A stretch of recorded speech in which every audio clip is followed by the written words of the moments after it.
Okay, recent question on the ImageJ forum. Segmenting focal adhesion with Stardist. I put a link here to the question. And actually, the best place to find all the information about this video is the question itself. So just look up ImageJ forum, search for this question, and I will put all the relevant links to the code there. I'll also try to remember to put a link to this question on the YouTube video.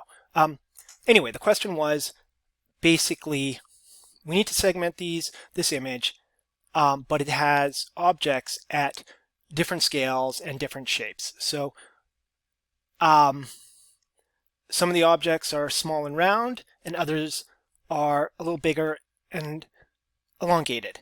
And so a bit of background. One suggestion as to how to handle this is to just rescale the images, use like scale parameters before you apply the network. And that's really commonly done with Stardist and with CellPose. So you probably, CellPose, a lot of people who use it are familiar with the diameter parameter. And it's a little anti-intuitive because what that really does is it rescales the image. But anyway, the question is, instead of playing around with all these rescale options, can we just train a network for different scales and different object shapes? And yeah, of course we can, because if you think about it, deep learning, you're looking for cats on Facebook. If you train a deep learning network to find cats, it can find big cats, small cats, little cats, old cats, young cats, cats behind trees, cats driving cars, cats doing everything, all kinds of weird cats. So of course deep learning can find objects at different scales and different shapes. But we need to make sure that we use the right training set, right? So in this video, I am going to do a simulation. And the goal isn't to create a model that is biologically relevant. The goal is just to test behavior of deep learning networks on objects at different scales and shapes. And main goal is just to see if the network is wired right, because a lot of times deep learning bugs and problems are just like wiring problems. And then, if this simulation works, we are able to find different scales in our images, objects at different scales, then we're ready to move on to biological images. So just a test to make sure we're sort of doing everything right. So what am I doing here? So I've got a series of notebooks here. The first one is used to create a simulation. So I've opened up Napari here, and I'm going to use the labeling tool to create a simulated image. So I'm putting some little objects in here. I'm going to change the brush size. And now I've got some bigger objects. Let's make an elongated object. Maybe make the brush size smaller again. More elongated objects. Some more round ones. And the idea here is just to create some kind of phantom that has different scales, different object shapes. So I'm using the labeling tool for this, but this isn't a label. This is like a simulation, a ground truth simulated image. I'm going to pause it for a bit while I fill in all this, because you don't need to watch me do all this drawing. Okay, so I drew a bunch of objects for a while. Yep, and I emphasize, I'm not labeling here. I'm creating a sort of a ground truth for a simulation.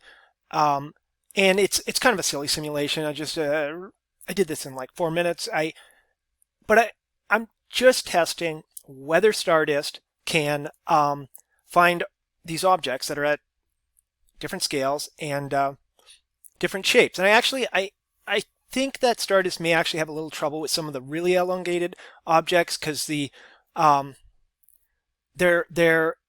like Stardist basically represents an object as rays, and a really long elongated object is like really only would have 2 of the rays in it, and it might not be, I don't know for sure, but I don't think it's going to have, might have a bit of a hard time with the really long ones, but I think most of them it should be able to get, and maybe CellPose is actually a better model for this kind of thing. But anyway, I'm going to try Stardist today on this. So I drew all this stuff in Napari, and okay, I've been doing this previously. This is one of the previous ones I did, but the great thing about Napari is you draw something on Napari, it affects the same array in your Python environment. So I go here. So this guy here should be the object that I just drew. So let's check that. Yep, it looks the same. So yeah, so what I'm doing here is a simulation. So I'm actually going to blur this a bit and add some noise. So now I've got this blurry image, and I am going to save it, but let's increment the number here because I've done a few already.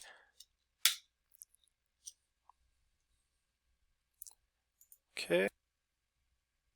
Okay, you probably noticed I just paused it because I had an error. One of my paths wasn't set up right. And so honestly, deep learning, half the battle is just organizing all your data properly, making sure you have no mix-ups.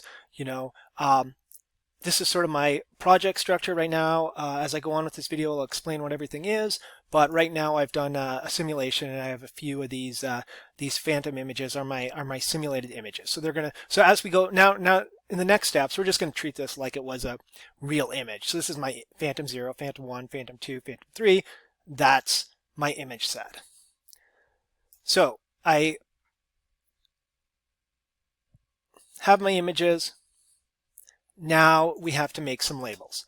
Okay, kind of silly, right? Because I actually have the labels because I just made it's a simulation. I have the ground truth. In a simulation, you could just use your ground truth as your label and just try to test if it learns the simulation, basically. But for this exercise, I'm actually going to redraw some labels because one of the things I'm testing is just to make sure like all my paths are set up properly, that when I make labels that they end up in the right place and are linked to the right locations in the image and everything. So this is kind of redundant drawing labels since I already made the ground truth, but I'm doing it, more than anything just to test my wiring. So I have this labeling notebook, set everything up, and now I'm going to use Napari again to do the labeling. So Napari is back. Let's expand it. And one cool thing here. So I've got a bounding box here. So I'm not going to label the whole image. So I want to see if I can get away with just labeling ROIs in images, right? So instead of labeling a whole image, you can label an ROI and then see if you can get good training on the ROI. Now you don't just do one ROI and expect to get some nice deep learning model. What you usually do is you have an image set, especially if you have smaller data, like maybe 10 to 30 images. You do some ROIs in a few images. And one of the nice things about these ROIs is you can also see if you could sometimes maybe at first you even only have just one image. So by labeling the ROI, you can actually test like if you just label the ROI, you can test how the network is performing outside the region that you labeled on just one image. So we are back in Napari. We're going to label an ROI. We're back to our labeling tools. And again, a little bit redundant because this is just, I actually already have this label, but again, I'm just, one thing I'm trying to do here with this exercise is just to make sure that I have everything set up right. And I won't make you watch my whole labeling. Okay, so I've labeled an ROI, and we'll go back to the notebook, and everything in the notebook or everything in Napari is also, every time you change something in Napari, it changes in the notebook too. So we have the bounding box we changed is recognized in the notebook, and then we can save like the ROI label that we just made and save the associated bounding box. And so, yeah, so this folder directory I'm showing you, the project folder, we have some labels in it. So we have labels, which are inputs and ground truths. And if we look in here, we have, this is 4 labels. So we have in our little image set, we have 4 ROIs that have been labeled. So we've done the labeling. The next step is making patches. So patches and labels are related, but a little different. So the way I use the terms is label is your annotations. It could be labels of whole images. It could be labels of ROIs in your images. And they're like a input and a ground truth, and they're ready to be used for like any deep learning system. Patches are derived from labels, but they are they're like crops of the labels that are the right size to be used as input for the neural network. They may be augmented, and I will show you here how patches work. So this notebook here is used to generate patches from a label. So here's a label. And this is sort of irregularly sized. It's not quite the right size to be used as input to a neural network yet.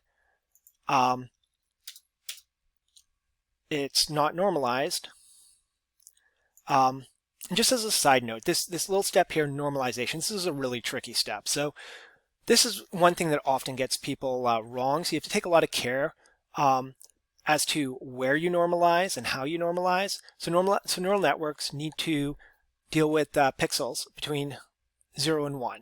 So before we input our image data to a neural network, we rescale it so it's in that range. However, the problem is that different images have different like inherent ranges. So when we normalize, we may end up normalizing different ways, especially if we it's especially common like if we make these patches and we normalize each patch, the image ranges may be different than the image ranges that of the whole images, which the network will eventually be applied to. So what I like to do is I actually like to normalize before I generate the patches. Then I can track how I did the normalization, and when I apply the network, I can make sure as best as possible that it's done like in a similar way. Yep, and then I generate these patches. So what are patches? Well, let's take a look here. So we have our project, we have a patches directory. Remember, we had like 4 labels. Well, we have tons of patches. So for each of our labels, we crop out like a region that is the correct size to be used as input for the neural network. And then we may apply some like stretching, reflection, maybe a bit of intensity rescaling, and we end up with all kinds of. So from 4 labels, we can end up with like hundreds of inputs to our neural network. And it's actually pretty common for this step to be like hidden and just done as part of the training process. So patches, oftentimes you don't see them because they are sort of generated a lot of times lazily or on the fly. And that's fine. That's fine. But I often like to actually explicitly save all the patches so I could see what's going on. I could see if there's any like weird things happening that I didn't expect. So maybe I'm the minority, but I actually like to save them and inspect them. And then that way you could also use like the same patch set for different neural networks. So if I wanted to train cell posts in Stardist and compare performance, if I'm using the exact same augmentations, then I've like eliminated that as a source of differences because augmentation is actually pretty important. So if you have 2 different network architectures, but they also are both using different augmentation schemes, you don't know for sure if it's the network architecture or the augmentation scheme that is leading to the differences. So this giant patch set is what's actually going to be fed into the neural network training. And then now we're ready to train the network. So training. So like all the other steps, a lot of this is accounting. We got to keep track of all our image sets, load in our patches, and then take a look at them just to make sure that we are loading the right things. This is our input. This is our label. As you saw when you looked at my Explorer there were File Explorer, there were like hundreds of patches. So let me look at number 344. Okay, looks like it matches. So it looks like all this accounting was hopefully done right. Then we can divide into training and validation sets, create a Stardist model. And I'm going to actually not do the training live. I actually did it already. But yeah, the rest of this notebook sets things up for training, trains the network. And in this case, like I actually haven't even paid too much attention to the losses and everything, just because really what I'm doing with this exercise is I am just wanting to evaluate whether Stardist can find objects at different scales and different shapes. So let's look at some of our labels. And it looks like on the training set, it's doing an okay job of that. So what I could do here is there's a validation set too of patches. I should maybe look at those. But let's see here. What I've done instead is I'm just taking a look at the entire images. And these images, I know I haven't labeled the whole images. So even within one image, I have like regions that I labeled and regions that I didn't. So, if I was to make this a bit better, I'd actually render the ROI on here, and that's the next step. I should improve this a little bit so we see where the training ROI was. But I know for this image that I did the bottom. So the top half is sort of an okay indicator of how it does on data that it wasn't trained on. And again, I'm not really chasing metrics in this example. I'm just trying to see, can we find both circular and elongated objects? And to some extent, yes. So in this image, we found some longer objects and some circular objects. Now it's not perfect. As I suspected, like this really long one here, it didn't do a great job on. It split it into two. Again, cell pose might be a better option for if you have really, really long objects, but if you have some combination of circular objects and slightly elongated objects, like a Stardist custom train network might work for you. Okay, so I think that's it for this video. I will post the code. I'll post a link. I'll post most everything on the forum question, and then post a link to the forum question when I post this to YouTube. Okay, that's it for today.